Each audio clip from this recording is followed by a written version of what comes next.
But I think I just always thought it was a good idea. Like, oh, this could be an emblem of where we're from, you know, the California thing.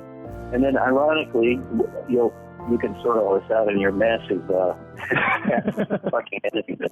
But then years later, when my old sidekick, Zeke Owen, who's genius tattooer, who I was able to work with early on in San Diego, he painted up a sheet aimed at the military guys as sort of emblematic designs for every state. I think he had almost every state on there. And I thought, well, that's kind of funny. And he said, no, but these service guys are away from home, and they'll go for this thing. Yeah. So when I got back from Japan the first time working with Oguri, I was so thrilled to be back in California because my whole fantasy thing of conquering Japan had gone sideways, and it was a good slap of reality for my young, massive ego. Yeah. And I had space on the back of my arm, so I had Zeke put this California tattoo on me, which is like a palm tree with a ribbon coming out saying California. And Zeke said it was supposed to be the Santa Monica skyline. Yeah. Setting sun. So, and I've always been very keen on the kind of just the simple nostalgia and souvenir aspect of the tattoos, above and beyond any, complicated or, the things that people get worked up about, the stories about their tattoos. And I think it harks back to them being Lyle Tuttle's famous phrase of their stickers, their marks of your passage of what you did in life. And it's like in the old Boys Adventures, the old pirate at the bar. Yeah. And you start showing his tattoos and telling where he got them here and there in the world. So so that was kind of how the orange came about. I mixed up things from the Flash, and also I guess other things that occurred to me. The orange was a good thing that you picked because there weren't that many, I think, that I really kind of picked out of thin air and did based on some, cartoon character or existent tattoo design. Yeah, well, that stood out to me because it just sort of, it stands out as not a kind of stereotypical tattoo design, but you've drawn it in a very kind of stylized way. Even that early on, you seem to have a sense of how to put a design together and what a tattoo should look like. And I mean, it really, that just sort of, I don't know, I just got the sense that there was an eye, even when you were so young, you spotted something interesting there, like that. That's not just someone straight up copying a sheet. There's something interesting going on there. Yeah, I think I worked on that Flash. That was the earliest stuff because I started this obsession when I was 10, and then, as you read, I'm sure, it sort of lasted till I was about 12, and then it was just too much of a little kid thing. I realized, Gert Remitt told me that he'd apprenticed me when I was 15. I think he said that, which I believe Bob Shaw was about 15 when he learned to tattoo from Gert. But by then, I was on to other things. So, but I did graduate from the very rough, the early pencil ones, which I loved because they were so pure. Yeah. And then I began trying to mix what flash sheets really looked like. And I actually bought a Speedball, ink pen. I actually bought the wrong kind of a nib. It was a square nib instead of a B series. It's whatever the one is. So if you make a corner with it, it changes the width of the line. I didn't realize the tattooers were using these round nibs. But I was obsessed with getting it right, with mimicking all this stuff, and I began doing a few with watercolors and then copying. And then I had hold of the Zeiss books because a huge early influence too was discovering that I could send away for tattoo supply catalog, these books, and which was really fantastic. They didn't know I was a kid. I'm sure they didn't care, but I had Zeiss, I had Spalding and Rogers. They were the two primary ones that advertised. So I would just pour over the tiny reproductions of Flash in those books, and I learned to draw a lot of those.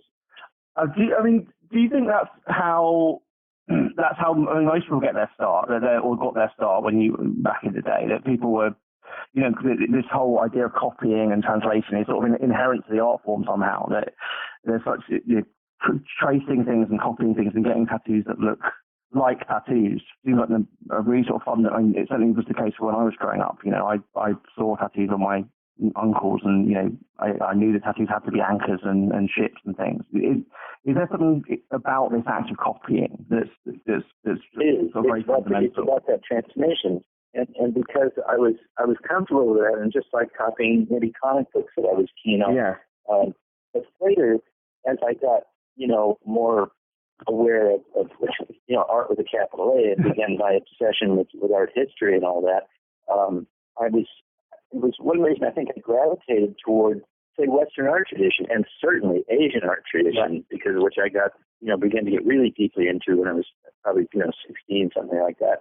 But instead of this obsession in the West, which of course can be takes up volumes of documentation. Tell me about it. This thing about we must be, and it feeds into this whole social thing about we have to be unique, we have to be original, we have to be. I am me. No one else has ever created something like this in the history. The world was pathetic. It's bullshit. And exactly.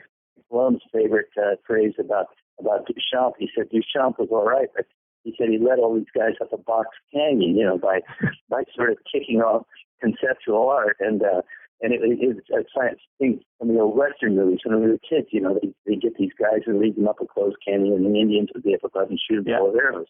In other words, it's a hopeless pursuit to try to have such an ego that you're going to come up with something that no one in the world has ever seen. I was completely comfortable working in a tradition. In fact, it led me back to that when I bailed on the thing about going to Yale. I reconnected with tattooing, frankly, because I was scared shitless about, I didn't think I could turn the mustard at Yale and be around these people that were, huge intellects, my outside opinion, probably what these people were like and amazingly talented. And I thought, I'm going to call back to the safety of tattooing, which I think I could do something with. Yeah, because you were writing an essay or a thesis or a class presentation on tattooing as a folk art, right? Is that I seem to remember that from your book. You write about. That's how you. I really did always see it as a folk art, and of course, in childhood, as much as I loved it and was completely, it blew my mind. It was really, like I said, in those years when I was young, when I found it, I just thought I didn't have any the kind of grandiose, musings that I've had ever since I've become an adult. But I was fortunate enough to to have this destiny. I feel that I had this extremely fortunate path in life that somehow, and I don't have a lot of time to sit around navel gazing and go, who am I? Who am I reincarnated? But the fact is I just fucking walked into this thing, and when I saw it, I recognized the power of it, and absolutely took me over. Yeah. And I was keen on that, but then I dropped it really getting into art school, and I thought, well, the tattoo thing, that was all right. And it still essentially hadn't really changed. And then that dynamic moment when I met Phil Sparrow, that he was obviously a very cultured, intelligent person. His shop was set up completely unique from anyone else's.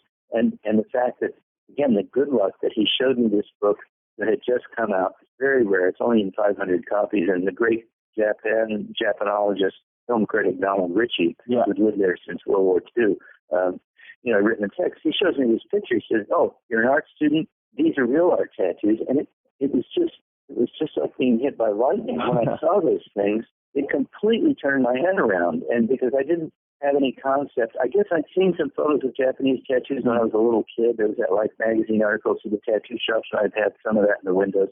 Yeah. But the fact that this thing could be a much more developed, which in its way, too, was very much a folk art, almost more deeply embedded in the culture, or with more strands going out to high culture, for lack of a better word, or other mediums that had deep and proven history there. I didn't realize until I really got over to Japan, and then realized that Oguri and all these Japanese tattooers, they were just copying things themselves verbatim, and that was the rule. Change it, don't change it.